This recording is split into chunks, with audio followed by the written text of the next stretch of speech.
Good morning. I'm Phoenix Mayor Kate Gallego. Thank you for joining us here today.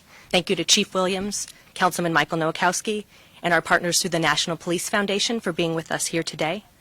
We're here today because we want every Phoenix police officer and every member of our community to come home safely. Our goal is not only to lower the number of officer-involved shootings, but to build a safe place to call home and improve trust in our community. I believe these things all go hand in hand, and we have to do better. Today is not the first step in this journey, nor it is the last. The Phoenix Police Department has already been working hard on these safety issues and made important changes. We've dramatically changed the way we train our officers, moving from military-style training to training that uses reality-based scenarios and is focused on problem solving. We've invested in crisis intervention teams and trained over 500 officers and certified crisis intervention. Just this Monday, we deployed body cameras, an important step in transparency and building trust with our communities. But there is more work to be done to bring down the number of shootings, and that is why we partnered with the National Police Foundation. Today you'll hear about recommendations that include making changes to training, to technology, and to continuing to make hiring a priority for the Phoenix Police Department. It has been a good process that has involved our community members and our officers. I want to thank everyone who gave their time to be part of this important process. We have learned a lot, and it's important to also talk about the areas where we agree. We had broad agreement in areas such as mental health. Our community members said we need to do better and we need additional resources beyond the police department to address mental health. We heard the same thing from our police officers. That is one of the areas where I think we can do the most improvements and save the most lives. We've had dramatic changes in mental health, and we do not have high levels of investment in Arizona in mental health care, as identified by this report. It is something that our officers deal with on a daily basis. We responded to at least 4,100 suicide calls in the last year. We had 12,500 people who we brought to behavioral health facilities. This is a growing and increasing portion of the work we do at the City of Phoenix Police Department. It's not just a Phoenix issue, it's a statewide issue. It is not something one department can do on its own, and it requires all levels of government, nonprofits, and community members. Typically, the City of Phoenix is not the branch of government that is in charge of mental health, but as you see from today's report, it pervades everything we do, and we will step up and be partners in making that change. I've had conversations since we received this report yesterday with Governor Ducey's team. They are committed to helping us address this issue, as well as other members of government. Later today, I'll have the opportunity to meet with the Maricopa Integrated Healthcare System to talk about how they can help us with one of this report's most important recommendations, which is how we can better respond to mental health in this community with non-police resources. What we've heard from community members is we've had alarming increases in areas such as suicide, and the closest patrol officer is not always the best person to respond to some of these calls. So we as elected officials need to step up and support our police officers, make sure they get the additional resources that they need in this area. This work is incredibly important. I've chosen to highlight one facet in particular, which I think we have not discussed sufficiently, and one where I think we can save a lot of lives. I've asked the city manager to create a work group that can continue to the work we've done with this report, help us implement it, and learn from best practices in other cities to help us lower the number of police shootings and assure officers and community members make it home safely. And now I'd like to turn it over to Chief Williams to discuss the details of the report. Thank you. So thank you, Mayor Gallegos, members of the press, Council Member Nowakowski, as well as Jim Burch, who's up here joining me today. In May of 2016, nearly 6 months into the year, the Phoenix Police Department matched the total number of officer-involved shootings for a previous year, which was 21. This spike was immediately alarming to us. This had a significant impact not only on those individuals and neighborhoods involved, but the entire Phoenix Police Department and law enforcement in general. The National Police Foundation was chosen to conduct the study because they are an independent, nonprofit, nonpartisan entity who has been both favorable and critical of major law enforcement agencies whom they've examined. They don't have a membership. However, their contributors include respected researchers, prominent civil rights practitioners, and the greater law enforcement community. The study of our department provides a comprehensive layout of 2018 where Phoenix police officers discharged service weapons 44 times during critical incidents. The study not only shows what happened and what the officers were faced with during these difficult encounters, but it also provides a set of recommendations designed to improve our department. I have reviewed their suggestions, and I'm committed to the implementation of all 9 recommendations.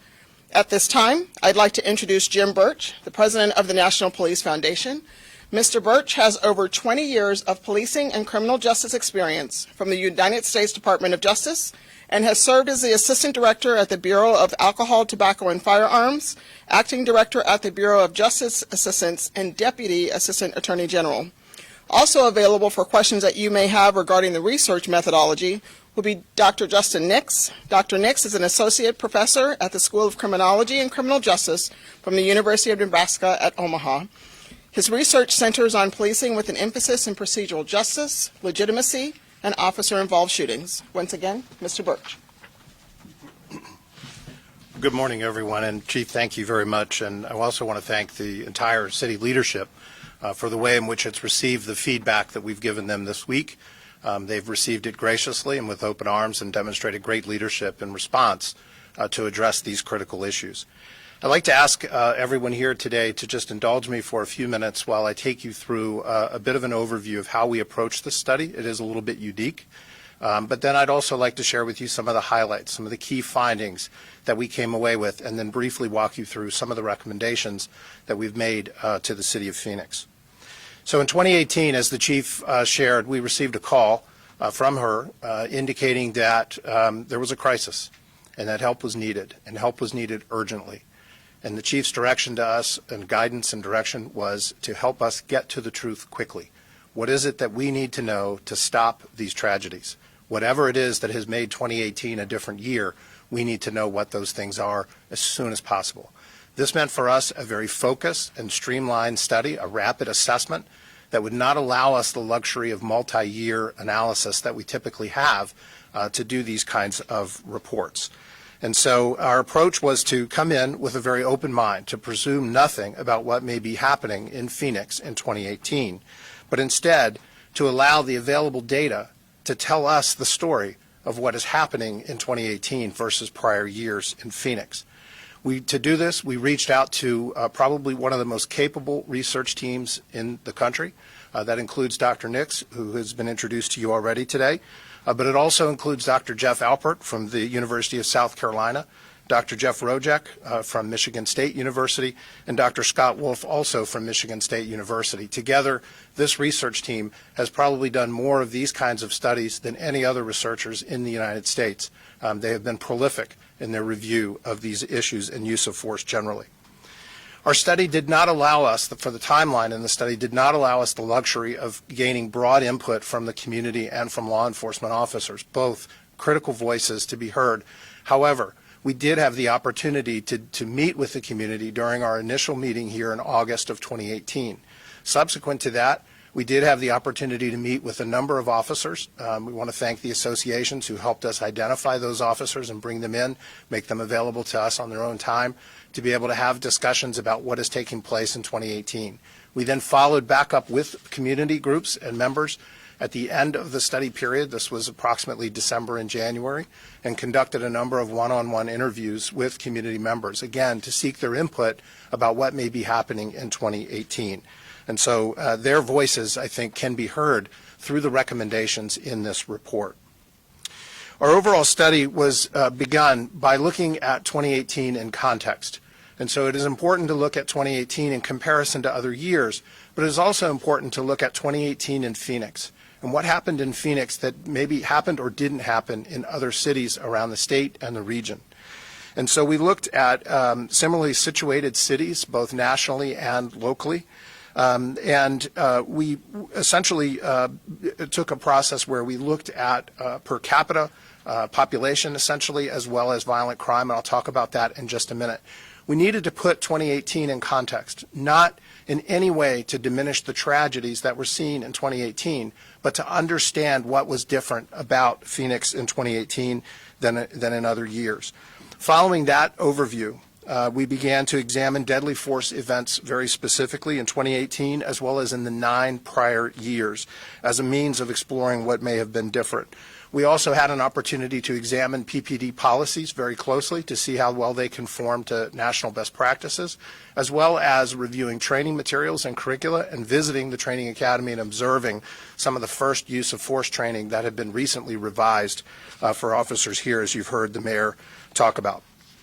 Our report concludes with 9 broad recommendations that, again, correspond, I think, very well to the feedback we received from officers and from the community, as well as what we took away from the data. So to talk a little bit about some of the findings, it is important that we look at how Phoenix compares to other major cities. And there can be no doubt Phoenix had the highest number of individual incidents. The 44 number stands out. But when we start to look at Phoenix compared to other cities of similar size, and Phoenix compared to other jurisdictions that are comparable in terms of violent crime rates, we get a little bit of a different look on what occurred. In particular, when we examined Phoenix and compared that to jurisdictions of similar size in terms of population, Phoenix's ranking dropped from 1 to 6. When we looked at the amount of violent crime per capita within the jurisdiction, their ranking dropped from 1 to 7. And these are important things to understand, not, again, to diminish what occurred here in 2018, but to put it into context. It is also important to note that this is not the first time that Phoenix has seen a significant spike in OIS incidents. We observed similar spikes in 2013 and in 2016. Again, not to diminish what occurred in 2018, but important context. We also had the opportunity to meet with the Maricopa County Attorney's Office, who was gracious enough to share with us countywide data about OIS incidents that they've responded to or investigated across the jurisdiction. We were able to determine from that data that this is not just a Phoenix issue. This is an issue that impacts every agency in Maricopa County and the broader region. In fact, we noticed a 90% increase in OIS incidents, officer-involved shooting incidents, from 2017 to 2018 for the data that was available from the county attorney's office. When we look at 2018 compared to prior years here in Phoenix to understand what's happening with these individual incidents, we came away with a number of findings. The number of OIS events that involved a single officer responding to that scene increased in 2018. It went up to 40.9% in 2018 compared to an average of 26.1% in years prior, which is a significant increase in single officer response. This is consistent to some degree with what officers shared with us about their concerns of being the only one who can arrive on scene in time to handle an incident that may become an OIS incident. So this was consistent with the feedback from officers about their concerns around staffing shortages. While this doesn't justify in and of itself the use of deadly force, it certainly has impact on officer decision-making as well as officer safety considerations. When we look at the subjects that were involved in OIS incidents, what we find is that the subjects have aged considerably over the years. So in prior years, in OIS incidents, we see a much higher number of subjects in the younger age ranges, typically 20 to 29. In this particular analysis in 2018, we saw a more significant grouping in the 40 to 49-year-old age group. That age group increased by 19% in 2018 alone. The subjects that were involved in OIS incidents were often armed with firearms, we found. A nearly 23% increase was detected in 2018 compared to prior years. We also noted an increase in assaults on officers based on data provided to us by PPD. That number more than doubled from 2016 to 2018. The community asked us specifically to look at these assaults and understand to what degree the assaults resulted in injuries on officers or not. We were able to determine that the number of assaults on officers that led to an injury did increase from 2017 to 2018, but we also ran into some challenges with data availability in that area in particular. In our discussions with the community groups and members of the community, they raised a number of issues, including concerns about law enforcement culture within the region, the need for more training on alternative decision making, and the need to develop alternatives to address mental health needs in the community. And in the words of one particular community organization, the police are not the solution to this problem. Some community representatives discussed a lack of trust in PPD and concerns over a perceived lack of accountability, while others also acknowledged that the increase in OIS events was not just limited to the city of Phoenix. So the community is very aware and very tuned in to this particular issue. In our discussions with officers, they revealed several areas of concern, including increasing interactions with persons with mental illness, citizens more willing to challenge police officers, citizens more likely to use guns on the police, the need for more officers, the need for a new records management system or more capable records management system that can serve their information needs, and the need for more frequent and improved training. And on that last point, I note that it is consistent with feedback from the community. The community feels that additional training is needed as well, and much progress has been made in the training area here in Phoenix, as we have observed. One area of striking agreement, as the mayor noted, between the community and law enforcement officers is that the police should not be the primary response to mental health needs in the community. And we are so encouraged and grateful to hear the mayor and others in city and state leadership really stepping up to address this particular issue as our recommendations requested.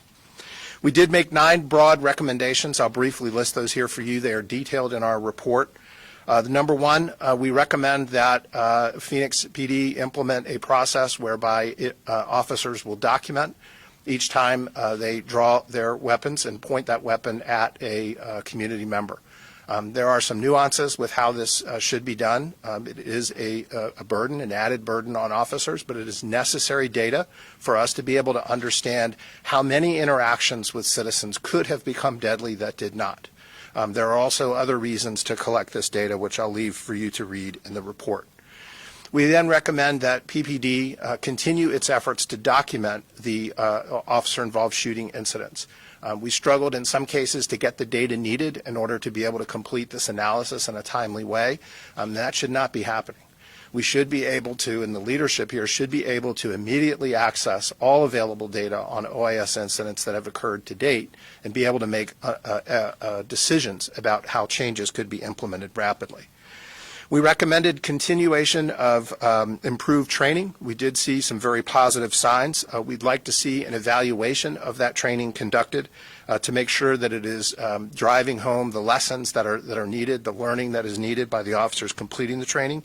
We'd like to see better alignment between the scenarios that are being used in the training context and the scenarios that we see described in the OIS data.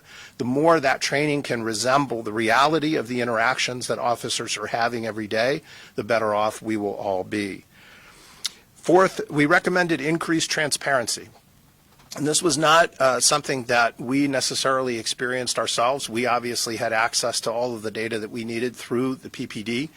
But this came directly from the community, and the community said we want to be able to see more data, more detail about what is happening, particularly as it relates to use of force and assaults on officers and related issues.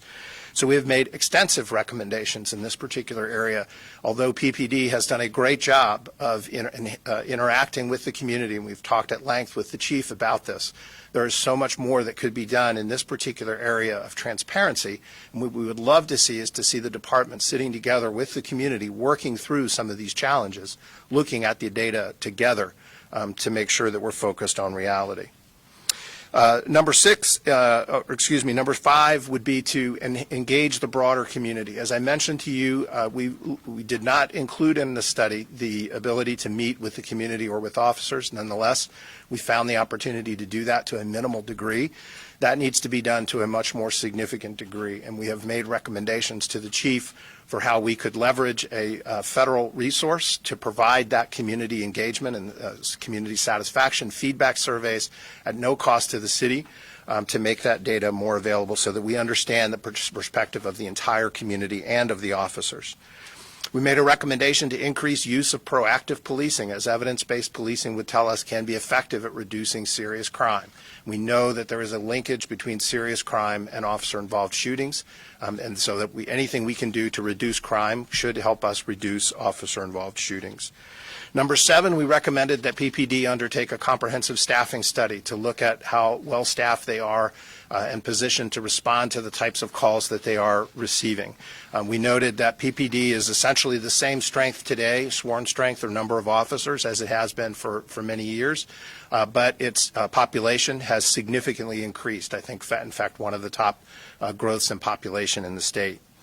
And number 8, we recommend considering a enhancement or a new records management system to support the needs of both the officers on the street as well as the needs of the community to see the data and understand what is happening each and every day in this jurisdiction and how officers are serving them. And last, but certainly not least, we make the recommendation, as the mayor has told you she has already taken steps to address, to build alternative responses to situations involving persons with mental illness or intellectual disabilities.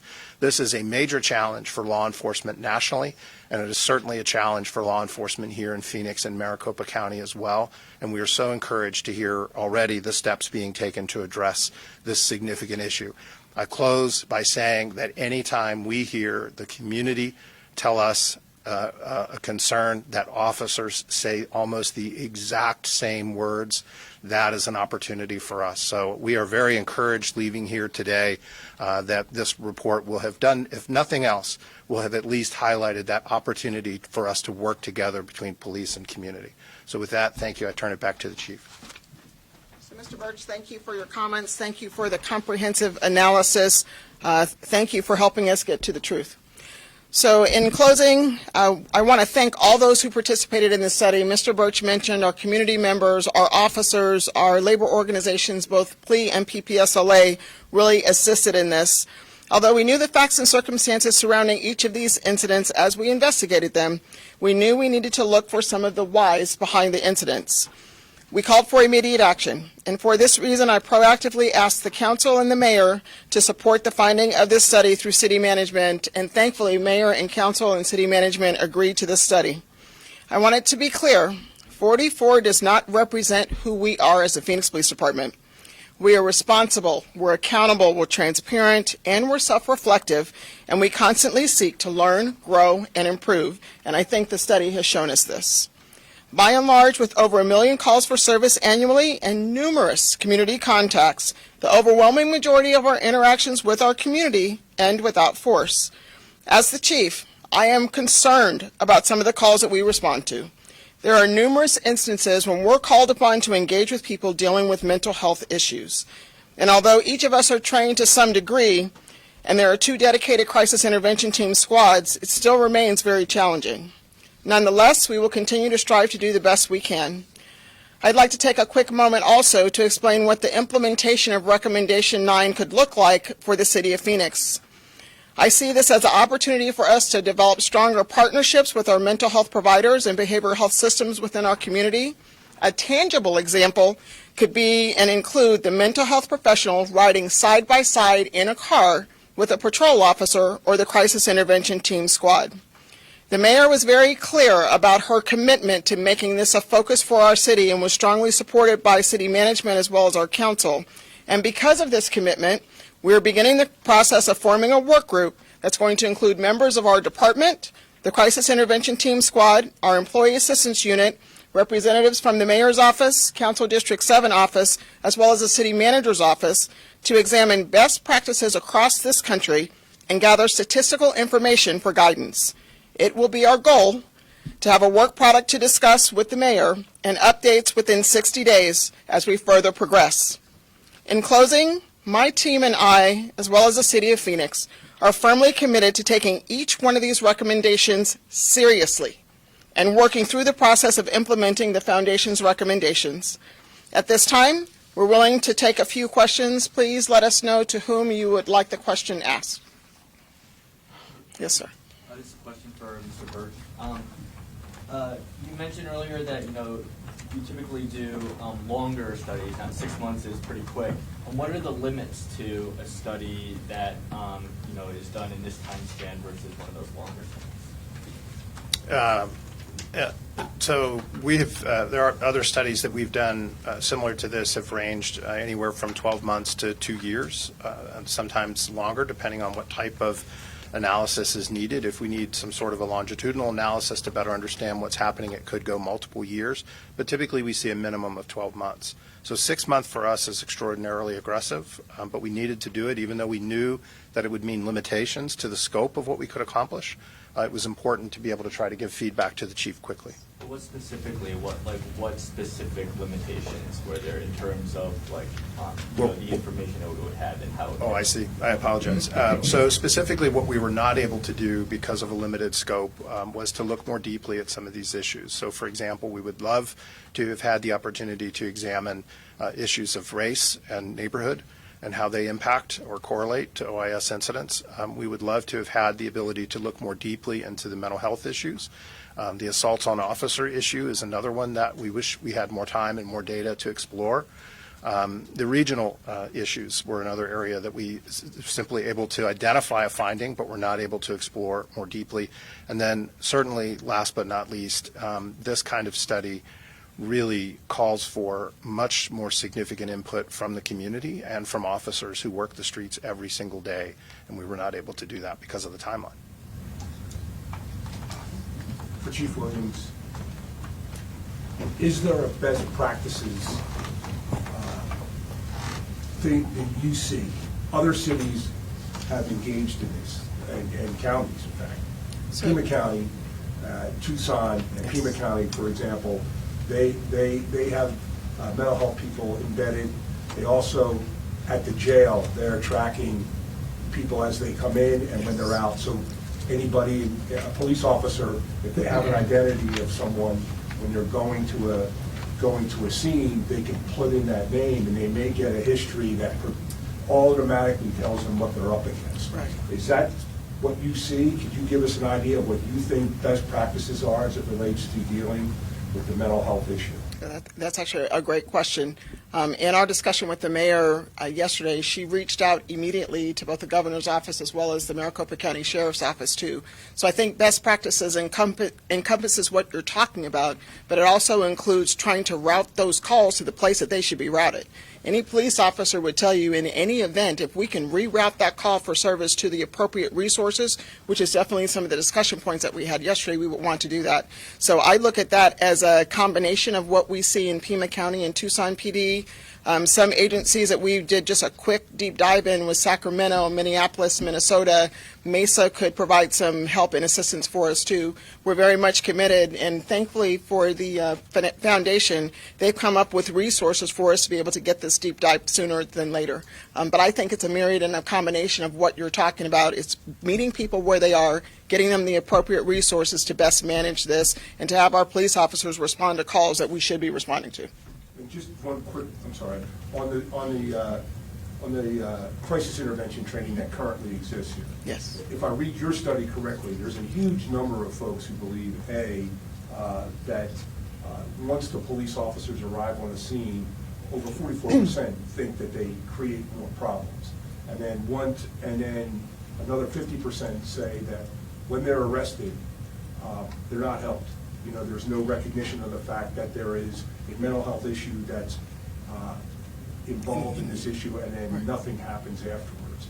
Is there something wrong with that training fundamentally, or is your training currently? So I don't see it as something wrong, because what we do, so we have 500 plus folks who are certified in crisis intervention team training. A little bit over 200 of those are in patrol, so they're certified. We have others in the organization to the tune of about 95%, if I'm not mistaken, have had some form of crisis intervention team training. So we're giving our employees tools. I don't think there's anything wrong with the training. What I think is going awry that we need to look at with the mayor's support is trying to make sure we get the right resources to folks who need those resources. Sometimes it's not best to have a Phoenix police officer respond to someone in crisis, but what is the option? What other option is there when people are out their wits end? And that's what we're going to work on in the next 60 days to try to find out. Really good question, though. Yes, ma'am. A couple of the recommendations have to do with staffing. This is a two-part question. One, where are we with staffing? As Mr. Burch had mentioned, that as the proportion of officers to the growing population, obviously not proportionate. And then second, in response to the shortage of officers, a couple years ago, you reassigned, a bunch of these specialty proactive details to patrol, and now one of the recommendations is more proactive policing. To me, it sounds like putting them back on those specialty kind of squads to concentrate on different neighborhoods or specific details or whatnot. Do you have any regrets moving those squads to patrol, and where are we in getting those units back up and going? That's probably like a 5-part question, but that's okay. So I'll answer that last piece first. Do I have any regrets of moving people back out to patrol? No, I don't, because we were able to put multiple people in cars, get to calls faster, have officers be safe. When I think of proactive patrol units, what I think of are our neighborhood enforcement team squads. Some of our drug enforcement squads, I look at those extra augmented squads. So I think it's a little bit of a different dynamic than I think what we're talking about. I will say this, it's never been a time that I've asked mayor, council, city management for additional staffing. So we still need to hire close to 300 people. We've been doing a great job at hiring. We need to do better with the retention piece. So we formulated a retention committee to look at why people are leaving. I am confident through some of the best practices and through talking with mayor and council and the elected officials that we'll figure out ways to augment this and to boost what we need to boost. But I think some of this will be mitigated if we can route the right calls to the right place and eliminate and stop police officers from showing up to calls that we shouldn't show up to in the first place. Yes, ma'am. So what kind of calls are you thinking of that we should be rerouting to different organizations? So, it's a great question. I'm also wondering, just who, what other organization would be equipped to handle an emergency situation? So when we get calls such as a family member who says that their loved one is having a mental health episode, or he or she has forgotten to take medication, or he or she is high on something, is that necessarily the right call that the Phoenix Police Department should go on? So what we're looking at, and this is off the top of my head because we haven't met, we haven't talked, we haven't discussed, are having resources that either the call can be routed to that individual, or we can send the right and appropriate system or approaches or people to them to respond to that. And what was the second part of the question? I'm not sure, but I was just going to say, Okay. So while you're looking, you want to go to another question? well, Okay. one thing I was wondering was you did speak earlier about maybe like a counselor coming with an officer to great come question. with. So would that be like an example of that? So that's one of the many options. Oftentimes when we think about that connection, so when family members, loved ones, others call in and say, I'm having an episode, maybe we can triage that a little bit in our communications bureau. So we started a few months ago where we had some behavioral health professionals in the crisis response network try to help our communications folks with proper resources so that they could route calls. But what we're talking about in the effort that the mayor is discussing is a bigger holistic approach. You did ask which entities in the county. So we're looking at behavioral health, mental health, crisis response, nurses, psychologists, and others who will be willing to, and I'm certain about this, who will be willing to sit at the table, because when we talk about mental health, we're not talking about a police issue, we're talking about a community issue, and it's very clear in the report, as Mr. Burch mentioned, when you have police officers and community members coming together saying this is absolutely something we need to look at, kudos to the mayor for just sitting there saying, look, this is something that we're going to take on and we're going to address. How about 2 more questions? I have a question about the community engagement or the community feedback. Yes. You guys were talking about how limited that was. Yes. And then in your executive summary, you said that during discussions with 6 community members. Yes. Were only 6 community members interviewed? So only 6 were interviewed with the foundation report study. However, if you look at the community engagement strategy, so you all should have 4 pieces. You should have an executive summary, the report, the recommendations, and a community engagement strategy. We had about 20 of us or so in the room, about half community members, half police department in the room working through that community engagement strategy. I think your concern is definitely what Mr. Burch is talking about, that we need to reach out to the general community, and we plan to do so in using some of the free online accesses that they have. So do you think that's a fair assessment, though, those limited people giving you input about your department when we have a city of 1.6 million people? So I think what it is are people sharing how they perceive our agency and organization. And what I look at that as saying is we can always change, learn, grow, and improve. So if it's 6 individuals who don't believe that we're being transparent, we need to work on the transparency piece. I'm confident that me and my team are able to do that and accomplish that. We're not afraid of the truth. The truth is what the truth is. We can always learn, grow, and improve. Any professional law enforcement agency or business or group does that consistently, and we're committed to that. I want to make sure that we don't mix our facts up. So the interviews were conducted supplemental to an initial meeting with groups. And so the interviews were one-on-one, but the interviews were conducted with people that, in some cases, represented groups, interest groups within the community. So ostensibly, when we had those discussions, we presumed they were speaking for larger groups of people. Some of them may have been advisory board representatives, some of them may have been individual groups, and I apologize for not being able to be more specific, but some of the groups asked us to not mention that they were involved as a way of, didn't want to suggest that we had massive input from the community, and so we promised them we would not reveal which particular groups were consulted. But these were not people representing their own individual views necessarily in all cases, they were representing group views. And you also used primary source material that had surveys of our community. Correct. We did look at open source material. In fact, one of the studies cited a few minutes ago was a Maricopa County assessment that was completed. I am curious. We had a defining moment pertaining to this about a few years ago when we had a mentally ill woman going after an officer with a hammer, and that woman was killed. Excuse me. And so this may be hard for you to answer because you weren't here at the time, but do you have any ideas about what happened? Did the process get derailed? What happened along the way in terms of being able to address these issues? So which incident are we talking about? This was about roughly 2014, Crusoe? 2015. We had a woman Okay. that went after one of the officers with a hammer, and she was shot to death. It was So- a mental health case. So we are talking Michelle Crusoe. So, Yes, yes. so from that, and when we talk about Michelle, I always have to give a shout out to her mom, Miss Fran.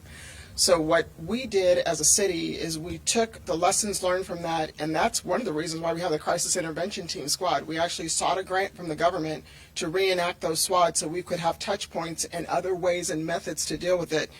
To Miss Fran, and Fran Garrett is her Michelle Crusoe's mom's name.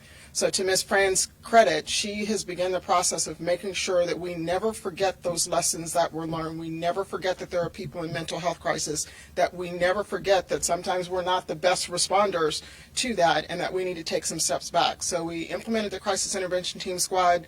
We changed and we adjusted training. Since that time, we've made sure that our new recruits coming out of the academy had at least a week-long version of Crisis Intervention Team Squad, not to necessarily be certified, but to make sure that our employees have some tools in place to be able to slow the process down and better manage things. So, thank you for that question. Yes, sir. Based on your guys' data, it says here that in 2009 there was 1,050 assaults on officers. That also coincidentally was the fewest number of police shootings with 14. Then that number decreased by 100 assault on officers, but the number of shootings increased to 44.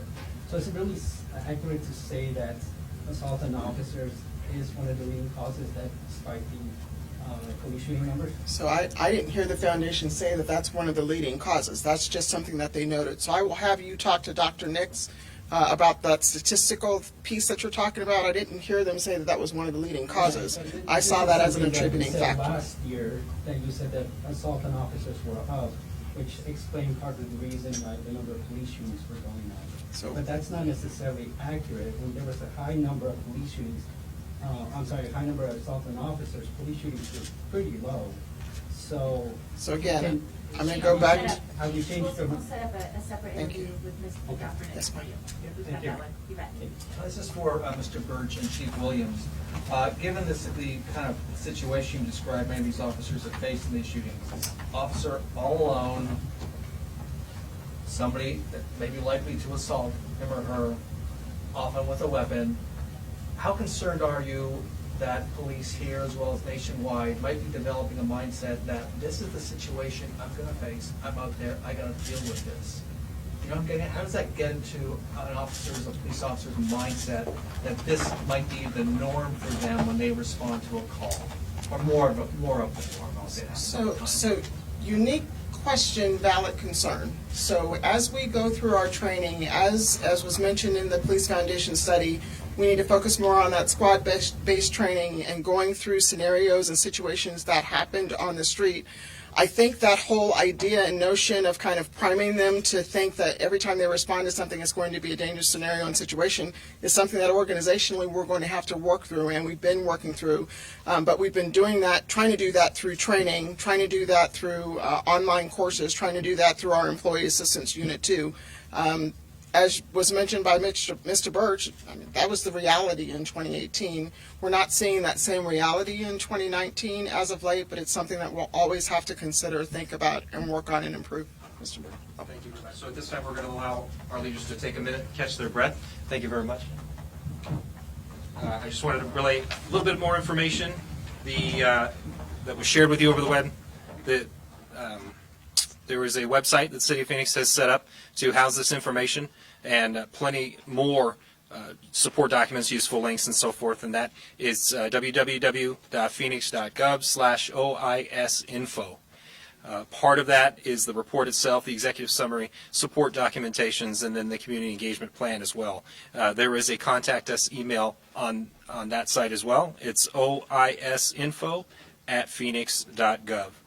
We placed some sign-in sheets for you all on the table here to your right for individual one-on-one time. We're going to allow limited one-on-one engagements with Chief Williams, Jim Burch, President for the National Police Foundation, as well as Mayor Gallego, whose schedules are pretty tight, so we're going to do our best to accommodate that. So make sure that you've already signed in, and we'll begin those interviews. So this concludes this portion of the press conference, and we're going to reset the room. So thank you very much.